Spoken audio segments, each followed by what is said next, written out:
پورا دین ہے جس کے اندر نماز بھی آتی ہے، روزہ بھی آتا ہے، معاملات بھی آتے ہیں، زکوٰۃ بھی آتا ہے، ہمسایوں کے حق بھی آتے ہیں، گلی کی صفائی بھی آتی ہے۔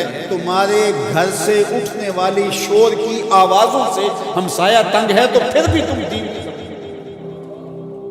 جنت کی جو تعریف کی گئی ہے، مولوی صاحب تو اکثر حوروں کا ذکر کرتے ہیں، لیکن جنت کی تعریف میں ایک جملہ قرآن نے یہ بیان کیا، لا یسمعون فیہا لغوا ولا تاثیما۔ جنت ایسا خوبصورت مقام ہوگا جہاں آپ کو ایسی آواز سننے کو نہیں ملے گی جو تم سننا نہیں چاہتے۔ یہ ہے جنت، جو تمہاری طبیعت پہ شاک ہو، تمہارے کانوں پہ بوجھ ہو، تمہاری سماعتوں کے اوپر گران ہو۔ تو جنت میں تمہیں وہ بھی سننے کو ملے۔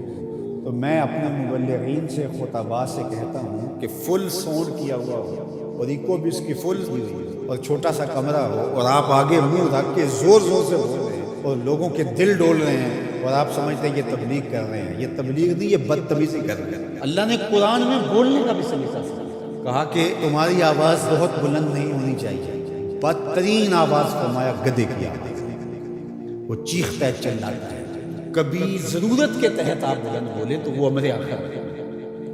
آپ نے دور تک لوگ ہیں اور آواز دینا یا جنگوں کے اندر رجز پڑے جاتے ہیں، وہ ایک الگ بات ہے، لیکن عمومی طور آپ جب لوگوں سے ہم کلام ہو رہے ہیں تو آپ کی آواز لوگوں کے کانوں پہ شاپ نہیں ہو رہی۔ بعض اوقات خطیب حضرات جب چپ ہوتے ہیں تو ایسے جیسے سکون مل رہا ہوتا ہے، اور جب بول رہے ہوتے ہیں جس تک قیامت ہو رہا ہے۔ تو یہ کیا ہے؟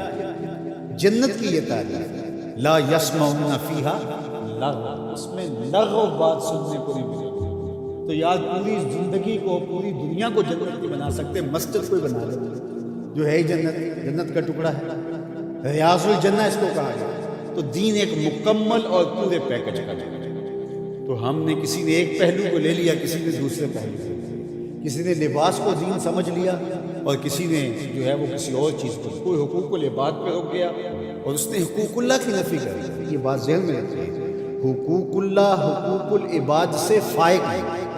یہ عمومی طور پہ کہا جاتا ہے حقوق اللہ کی خیر ہے، حقوق العباد کا خیر ہے۔ تو یہ بات ذہن میں رکھیں کہ جو حقوق اللہ ہیں وہ فائق ہیں حقوق العباد سے۔ بندے کے حق اللہ کے حق کے برابر کیسے ہو سکتے ہیں؟ لیکن جو زور دیا گیا ہے وہ اس لیے دیا گیا ہے کہ اللہ تو کریم ہے، معاف کر دے، تو بندہ معاف نہیں کرے گا، اس لیے کہا کہ ذرا اس سے یہی معاف کروا لو، یہ معاف کرے گا تو کام بنے گا، اور وہ ہے وہ تو کریم ہے تو وہ معاف کرے گا۔ تو اس کا یہ مطلب نہیں نکلتا کہ اس کے حق کو کمزور ہے، اس کے حق بندے سے فائق ہے اوپر۔ تو اس لیے یہ بات ذہن میں رکھیے کہ دین ایک مکمل، کامل، اکمل اور پورا پیکج ہے جس کے اندر سارے پہلو پائے جاتے ہیں، اور ہم ایک پہلو کو بعض اوقات لے لیتے ہیں اور ایک پہلو کو نظر انداز کر دیتے ہیں۔ اسی طرح دین کا کام کرنے والے بھی، ایک تنظیم ایک پہلو کو اجاگر کر رہی ہے، دوسرے کو چھوڑ رہی ہے، دوسری ایک کو اجاگر کر رہی ہے، دوسرے کو چھوڑ رہی ہے۔